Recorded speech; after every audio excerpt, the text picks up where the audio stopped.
général. Comment faire pour y voir? Vais-je frapper chez lui?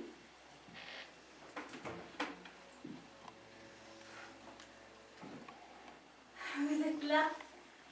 Quelle chance! Je me doutais que vous ne dormiez pas encore. Comment pourrait-on dormir en ce moment? C'est en hiver qu'il est agréable de dormir. Belle nuit pour les humains. Eh bien, et alors? Votre main? Vous n'êtes quand même pas ivre. Comment sais-je, moi? Je suis plus ivre que le plus ivre des ivrognes, ou plus sobre que le plus sobre des sobres. Et vous, belle cavalière somnambule, promenade de fantaisie? Eh oui, comme vous dites, cher Michael.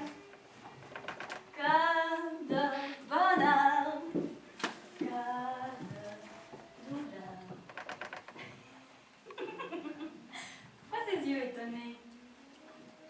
Voyons, mon ami, avez-vous à craindre? Mais je ne crains rien, du moins pas pour moi. J'ai l'impression que vous avez décidé de faire des bêtises. Oh oui, pourquoi pas, sur mes vieux jours. Les vieilles femmes, on leur pardonne volontiers puisqu'elles n'ont plus toute leur tête. Mais vous, de quel vieux jour parlez-vous? Vous êtes plus jeune qu'un été au mois de juin. Toute votre vie est encore devant vous. Mais je la veux pas. Devant moi, ma vie, je la veux maintenant. Oui, je suis jeune, Platanov. Oh, c'en est même effrayant d'être aussi jeune. Je la sens. Oh, cette jeunesse partout mon corps comme une grande brise. Oui, diaboliquement jeune. Comme j'ai froid. Je ne veux ni comprendre, ni deviner, ni supposer. Je ne veux rien du tout. Partez. Dites-vous que je suis un mufle et laissez-moi en paix. Je vous demande. Mais voyons, pourquoi ce regard? Mais réfléchissez seulement un peu. Tout réfléchi. Je le répète, réfléchissez. Vous, une femme si fière, si intelligente. Pourquoi et comment êtes-vous venue, hein? Marche-moi le droit galant, mon cher. Si jeune, si belle, si intelligente, chez moi. Comment croire, messieurs, mes sens, qu'elle est arrivée dans ma ferme qu'on propose dans une forteresse? Mais quelle forteresse suis-je donc? Me conquérir, moi? La faiblesse même? Une effroyable faiblesse? Comprenez donc cela? S'humilier ainsi, n'est-ce pas le pire orgueil? Comment allons-nous faire, Michael? D'une façon ou d'une autre, nous devons en finir. Conviens en toi-même. Pour finir, mais je n'irai commencer. Oh, la seule philosophie! N'as-tu pas honte d'inventer de tels mensonges? Par une nuit pareille, par un ciel d'une telle splendeur. Et oser mentir? Mais garde tes mensonges pour la boue de nos automnes. Mais franchement, pas maintenant, non, pas ici. Tu es vu, tu es écouté. Regarde un peu au-dessus de toi, comme étrange. Ah, toutes ces étoiles sublimes. Et il ose mentir? Mais sois donc bon, puisque tout est si bon. Allons, que ton infime personne ne trouble pas une paix si profonde. Chasse tes affreux petits démons. Pas un homme n'a été aimé autant que moi. Pas une femme que tu aurais aimée autant que tu l'es de moi. Ne préservons que l'amour. Quant au reste, tout ce qui te tourmente, laissons-le aux autres. Oui, ne préservons que l'amour. Ulysse était peut-être digne d'entendre le chant des sirènes, mais moi, je ne suis pas Ulysse, merveilleuse sirène. Si je pouvais t'apporter le bonheur, que tu es belle, mais de moi, tu n'obtiendrais pas le bonheur. Je ferai de toi ce que j'ai fait de toutes les femmes qui sont offertes à moi, je le sais. Je ferai ton malheur. Quelle idée exagérée tu te fais de toi-même. Es-tu donc si dangereux que ça, Don Juan? Ah là là, c'est que tu peux être adorable au clair de lune. Trop mignon. Crois-moi, je me connais. Ne finissent bien que le roman où je ne figure pas.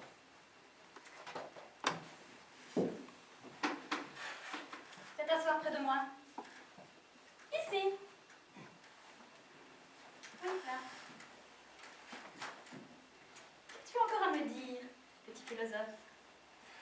j'avais été honnête, je ne serais pas resté près de toi. Ce soir même, j'ai eu comme un pressentiment. Et pourtant, ce misérable que tu vois là est resté. Chasse tes ridicules démons, Michael! Cesse de tout empoisonner! C'est pas une bête dangereuse qui est venue à toi, mais une femme!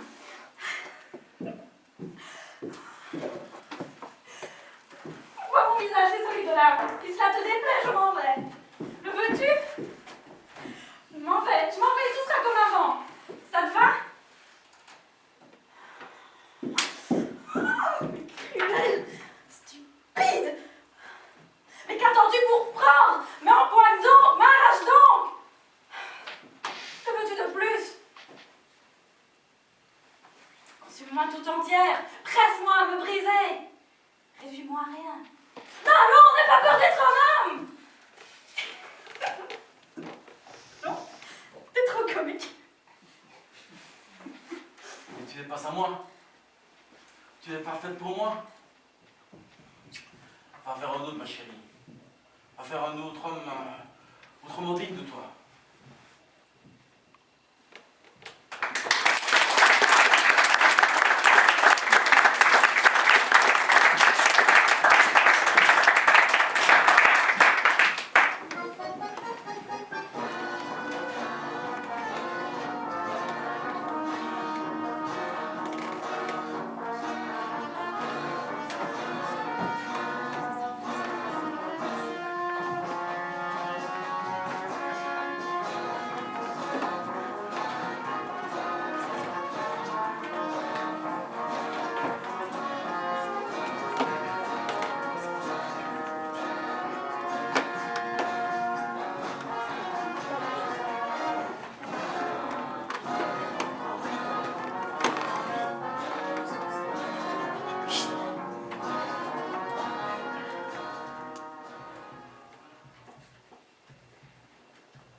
Sacha, c'est toi? Oui, c'est moi. Tu ne m'attendais pas. Pourquoi es-tu resté si longtemps sans venir? Sacha, au nom du ciel, c'est imprudent, ta présence ici peut avoir un effet terrible sur ma femme. Elle n'en saura rien. Je suis passée par l'entrée de service. Je repars tout de suite. Je m'inquiétais. Est-ce que tu vas bien? Pourquoi es-tu resté si longtemps sans venir? Enfin, mais t'as si offensé comme ça, elle est presque en train de mourir et toi tu viens ici. Sacha, c'est inconséquent et c'est inhumain. Que voulais-tu que je fasse? 2 semaines que tu ne viens pas chez nous, que tu ne réponds pas aux lettres. Je pensais qu'ici tu souffrais de façon insupportable, que tu étais malade, que tu étais mort. Je n'ai pas une semaine de repos. Je repars tout de suite. Dis-moi juste une chose. Est-ce que tu vas bien? Non, je m'épuise moi-même et les gens n'en finissent pas de m'épuiser. Je suis simplement à bout de force et toi encore là. Comme c'est malsain et comme c'est anormal. Sacha, comme je suis coupable. Comme je suis coupable. Comme tu aimes dire des paroles effrayantes et pitoyables. Tu es coupable? Oui. Tu es coupable? Alors dis-moi, de quoi? Je ne sais pas, je ne sais pas! Ce n'est pas une réponse. Tout pécheur doit savoir en quoi il a péché. T'as fait de la fausse monnaie ou quoi? C'est pas malin.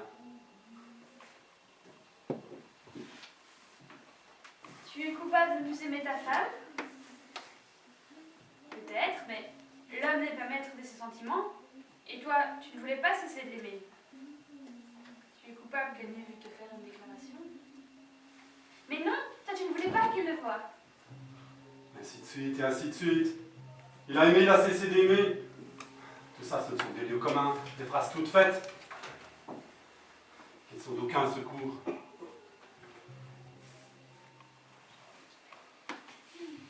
C'est fatigant de parler avec toi.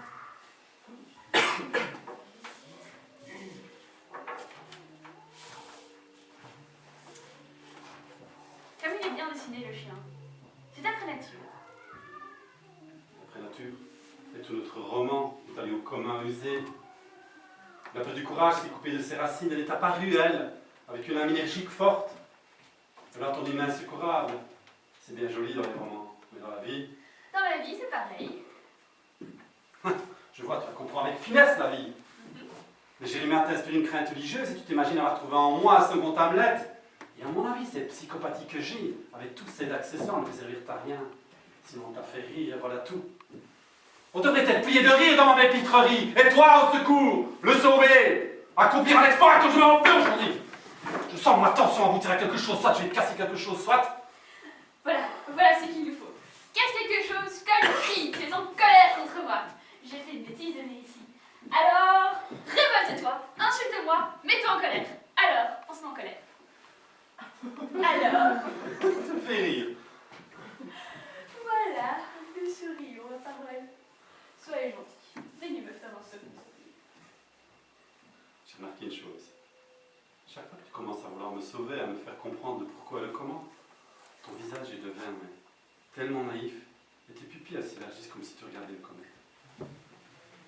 Attends, t'as pas poussé la souris. Un homme naïf, c'est un imbécile. Mais vous les femmes, vous avez le don d'être naïf ou pas, il s'en devient charmant, salubre, chaleureux. Et pas aussi bête que ça en a. Mais qu'est-ce que c'est que cette maniette que vous avez toutes? Tant que l'homme est joyeux et fort, à bonne santé, vous lui prêtez aucune attention. Mais dès qu'il commence à se laisser rouler au bas de la pente et qu'il pleure la misère, vous jetez à son cou. Être l'épouse d'un homme fort et courageux, est-ce donc pire qu'être la garde malade de je ne sais quel raté pleurnichard? C'est pire. Ah ah, mais pourquoi donc? Darwin ne se doute pas de ça, sans quoi il vous montrerait de quel bois il se chauffe. Vous dépravez la race humaine. Par vos bons sens, il ne verra plus n'être que des géniards et des psychopathes. Il y a beaucoup de choses que les hommes ne comprennent pas.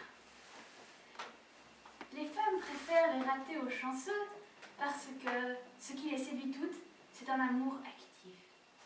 Tu comprends? Actif. Les hommes sont pris par leurs affaires. C'est pourquoi pour eux, l'amour passe au troisième plan. Parler avec leur femme, passer un moment avec elle au jardin, passer un moment agréable, puis verser une larme sur leur tombe. Voilà tout. Alors que pour nous, l'amour, c'est la vie. Je t'aime. Cela signifie que je rêve à la façon dont je te guérirai ton angoisse, dont j'irai avec toi jusqu'au bout du monde. Toi, tu gravis une montagne. Moi, je gravis la montagne. Toi, tu tombes dans un ravin. Et moi aussi, je tombe dans un ravin. Par exemple, pour moi, ce sera un grand bonheur de recopier tes papiers à longueur de nuit, de veiller à longueur de nuit à ce que personne ne te dérange, ou de faire 100 vestes à pied avec toi. Je me souviens, il y a 3 ans, tu es venu chez nous. Tu étais couvert de poussière, bronzé, épuisé. Tu m'as demandé un verre d'eau, je t'ai apporté à boire. Je t'ai apporté un verre d'eau et tu t'es déjà couché sur le divan. Tu dormais d'un sommeil de plomb. J'ai passé 12 heures derrière la porte à veiller à ce que personne ne te dérange. Je me sentais si bien. Plus il demande de peine, plus l'amour est fort. C'est-à-dire, tu comprends, on le ressent plus fort. Actif. C'est de la perversion, ça. Philosophie de jeune fille. Un mec qui va peut-être comme ça. Va savoir. Sacha, parole d'honneur. Je suis un homme bien. Réfléchis un peu, j'ai toujours aimé philosopher. Mais jamais de ma vie je l'ai dit, nos femmes sont dépravées. Ou bien la femme s'est engagée vers une mauvaise voie. Je te le juge, j'ai toujours été reconnaissant et rien d'autre, rien d'autre. Ma gentille, ma petite fille, comme tu es amusante. Et moi, quel butin ridicule je fais! Je trouble les bons chrétiens, je pleure misère en longueur de journée. Mais attends, Sacha, nous nous sommes oubliés. Oui, il est temps d'y aller. J'ai peur que ton honnête médecin, par souci du devoir, n'ait rapporté à Anna Petrovna que je suis ici. Bon, maintenant écoute-moi. Rentre avec ta femme et reste avec elle. Reste ici. Reste ici. Si tu dois rester 1 an, reste 1 an. 5 ans, reste 5 ans. Pas la voir, demande-lui pardon. Tout ça, c'est ce qu'il faut. Et surtout, lui pas ce que tu as à faire.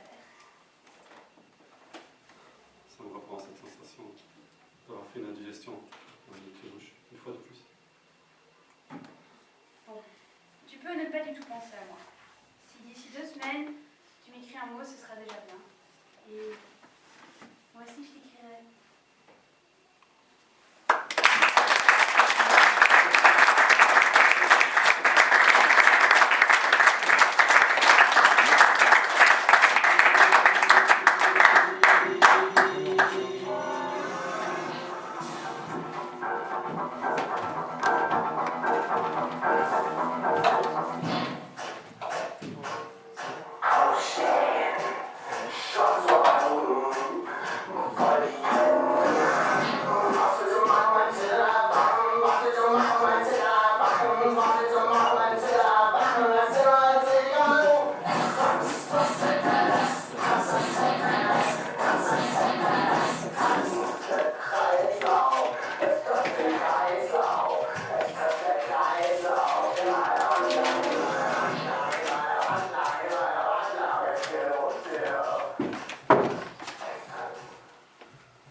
Alors, qu'est-ce que j'apprends, Wojciech? Je te croyais un homme de parole. Et quoi donc, monsieur le docteur?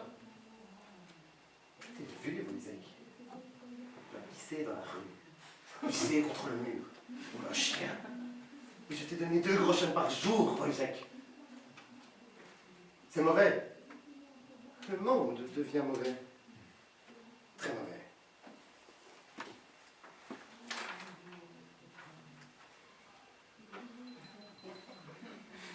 Mais, monsieur le docteur, puisque c'est la nature qui vous pousse à le faire. Ah bon? La nature pousse. La nature pousse. La nature. N'ai-je pas montré que le musculus constrictor vésicae est soumis à la volonté? Nature. Wojciech. L'homme est libre. En homme, l'individualité se transfigure toujours en liberté. On ne peut pas retirer son urine. Non. Non. Non.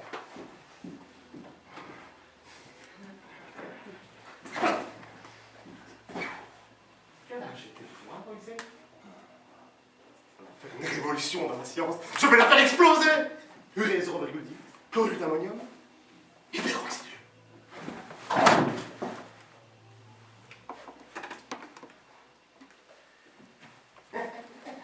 Moi, Wojciech, tu n'as pas envie de pisser un peu? Pisser un peu.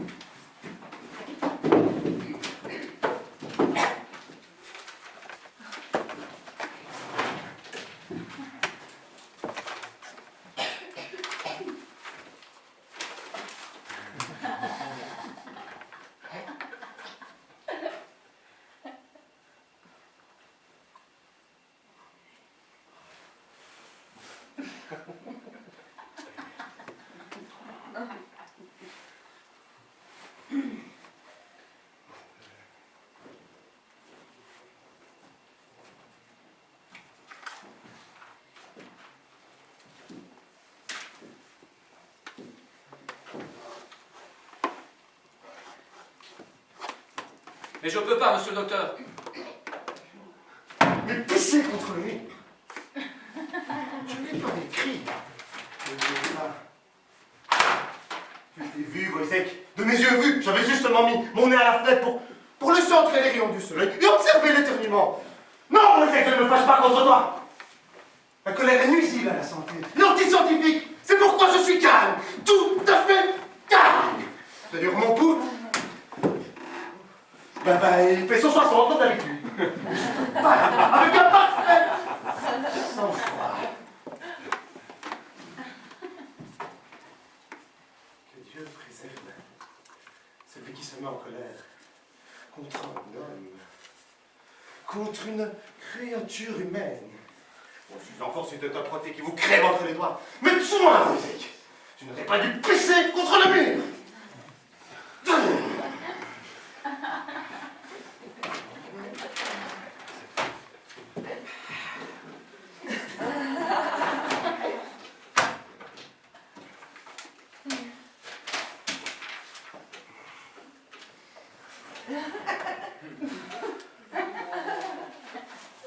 Voyez-vous, monsieur le docteur, on a parfois son caractère, sa structure.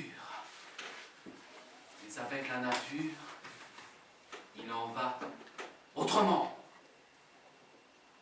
Voyez-vous, avec la nature, c'est quelque chose de... Comment dirais-je, par exemple? Wojciech! Tu recommences à philosopher.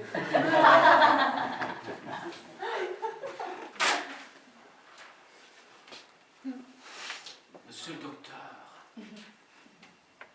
avez-vous déjà remarqué quelque chose de double de la nature?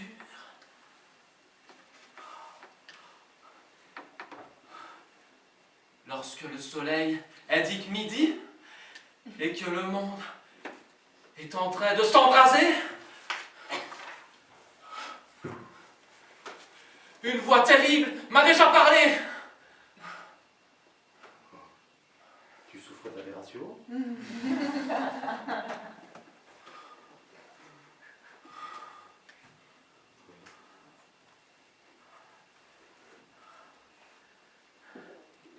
Les champignons!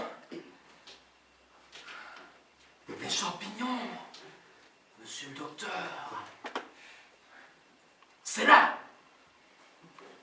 C'est là que ça se tient.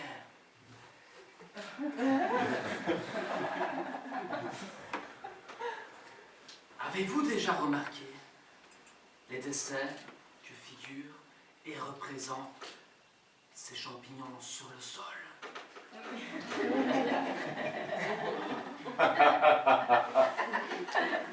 Si on pouvait les lire.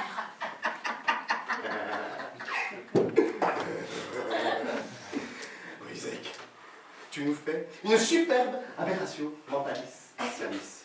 Deuxième catégorie. Joliment caractérisée d'ailleurs. Wojciech, tu auras un supplément. Je disais donc, deuxième catégorie. Idée fixe. État mental.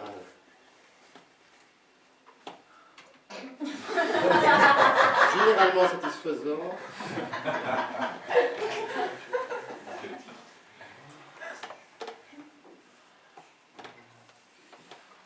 Moi, Wojciech, tu fais tout comme d'habitude. Tu rases ton capitaine. Oui, monsieur le docteur! Tu manges tes poings. Toujours comme il faut. Et je donne l'argent à ma femme pour le ménage. Tu fais ton service. Oui, absolument. Oh, c'est intéressant. Si j'ai Wojciech, tu auras un supplément. Conduis-toi correctement.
Il y a plein de fins d'UV de coton qui flottent dans l'air. Je sais, c'est mauvais pour mes sinus. C'est que vous êtes une femme très délicate. Délicate, moi? Oh non, je suis bien constituée. Vous avez de quoi? Mais chaque morceau est délicat. Du premier choix. Appétissant, si j'ose dire. Oh. Vous avez une texture très fine, très douce. Il n'y a pas à dire. Notre conversation devient très personnelle. Oui, vous me faites penser à du coton. Non. Il n'y a pas une fibre, même pas la fibre de coton, qui ait la délicatesse parfaite de votre peau. Eh bien, il faut que je dise merci ou quoi? Non. Souriez tout simplement, Madame Megan. Vous avez un sourire séduisant. Défaussé. Non. Mais si. Souriez, Madame Megan. Allez, souriez. Vous voyez, vous avez des faussettes. Oh non, s'il vous plaît, ne me touchez pas. Je n'aime pas qu'on me touche. Alors pourquoi riez-vous? Je ne peux pas m'en empêcher. Vous me rendez tellement nerveuse, monsieur Vaccaro. Monsieur Vaccaro. Oui. Oh, j'espère que vous ne croyez pas qu'Archie a quoi que ce soit à voir avec l'incendie. Je vous jure qu'il n'a jamais quitté le portique. Je m'en souviens parfaitement maintenant. On a passé la soirée assis sur le siège du portique jusqu'à ce que l'incendie éclate. Et puis on a pris la voiture pour aller en ville. Pour célébrer l'occasion. Mais non, non, non! Bah, cette remorque, pleine de coton, c'est une bien grosse affaire qui vous tourne dans les bras, Madame Megan, comme un don des dieux. Je croyais que vous aviez dit qu'on n'en parlerait plus. C'est vous qui avez commencé cette fois-ci. S'il vous plaît, n'essayez plus de me brouiller les idées. Je vous jure que l'incendie avait déjà éclaté quand il est revenu. Ce n'est pas ce que vous venez de me dire. Tout embrouillé. On a pris la voiture pour aller en ville. L'incendie a éclaté. Et nous n'en savions rien. Vous m'avez pas dit qu'il avait hérité vos sinus? Oh mon Dieu, vous vous y entendez pour me faire dire ce que je n'ai pas dit. Je crois que je ferais bien d'aller me faire ruchon de limonade. Pourquoi faites-vous ça? Je ne veux pas que vous me priviez déjà de votre compagnie. Monsieur Vaccaro, vous devenez terriblement familier. Vous n'aimez donc pas vous amuser un peu? Ce que vous faites ne m'amuse pas. Non, pourquoi riez-vous? Je suis chatouilleuse. Chatouilleuse. Oh oui, allons, cessez de me tapoter. C'est pour chasser les mouches. Ça ne vous fait rien. Retirez votre bras.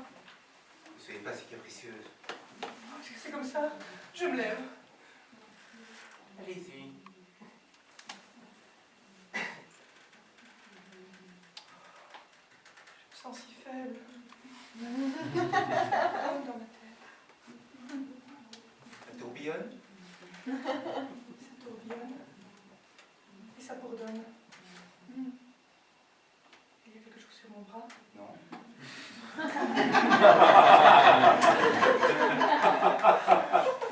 Vous transpirez. Laissez-moi essuyer. Non, s'il vous plaît, pas ça. Ça me fait un drôle d'effet. Quel effet? Un drôle d'effet. Ça monte et ça descend. Si vous n'arrêtez pas, je vais appeler le nègre qui coupe l'herbe de l'autre côté de la route. Allez-y, appelez-le. Hé!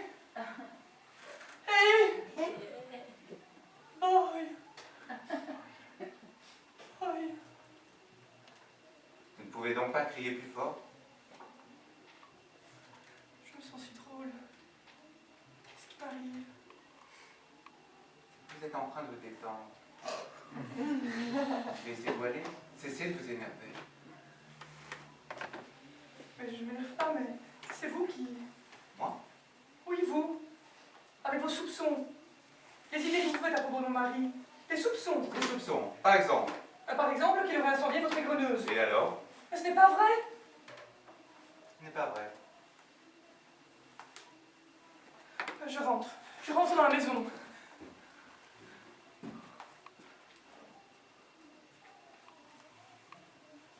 Et vous avez peur de la maison?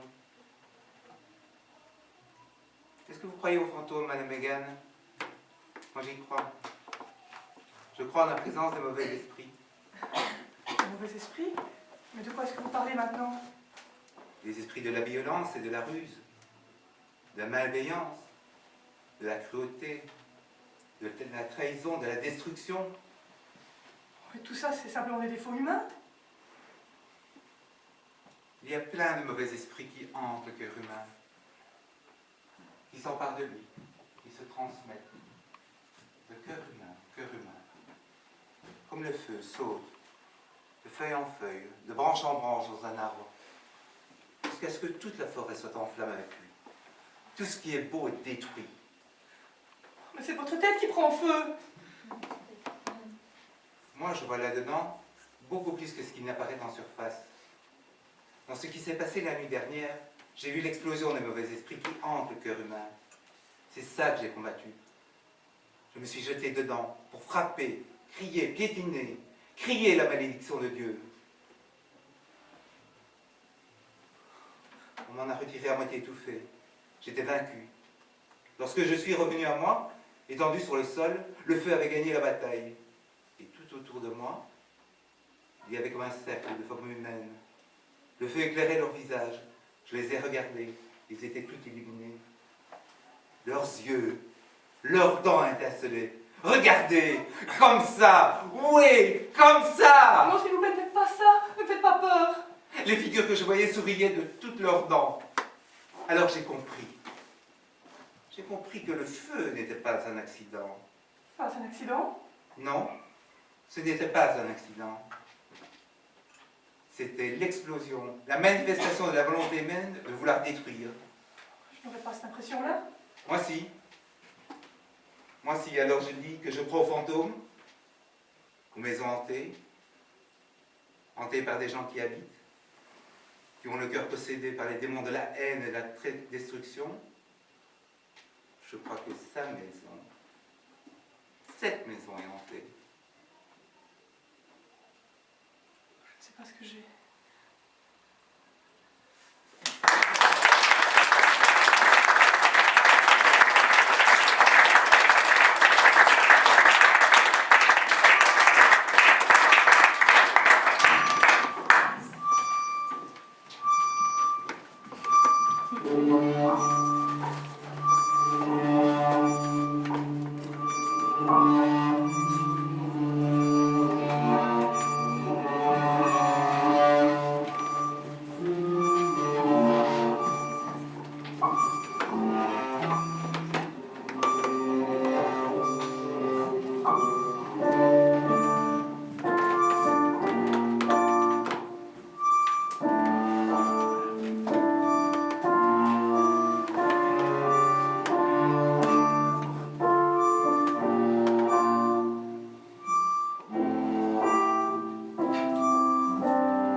Comment vous êtes ici?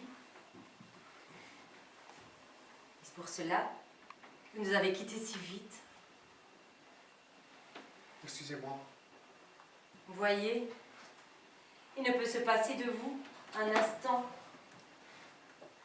Vous êtes mal de ne pas nous le laisser un peu. Oh, comment vous avez pleuré. Oh, et lui, quel air morose il a. Querelle d'amoureux. Je n'ai pas pleuré. Je ne vous trouve pas laide du tout, moi, Marthe. Mais combien de temps y a-t-il que vous êtes mariée? 6 mois. Oh, 6 mois. C'est peu.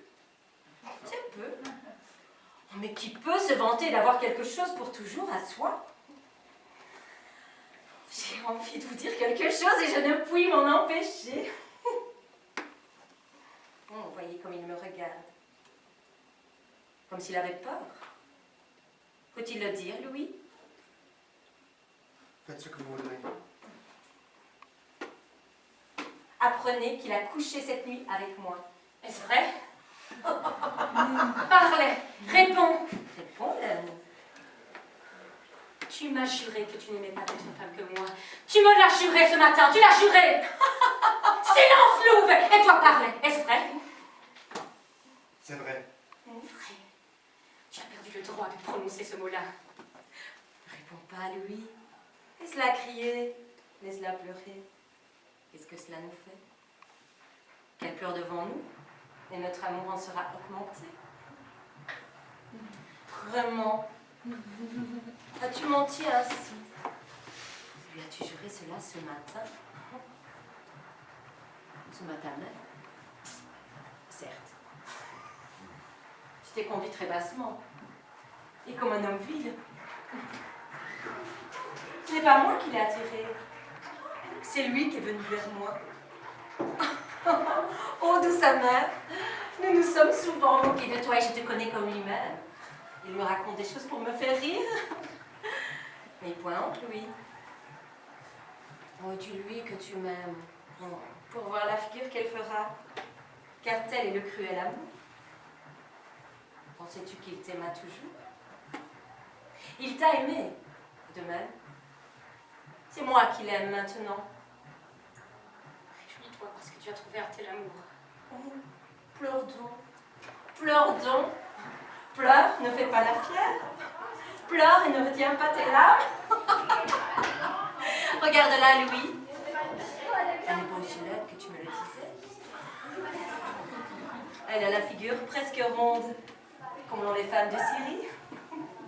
Ris de moi aussi, Hélène. Regarde-moi.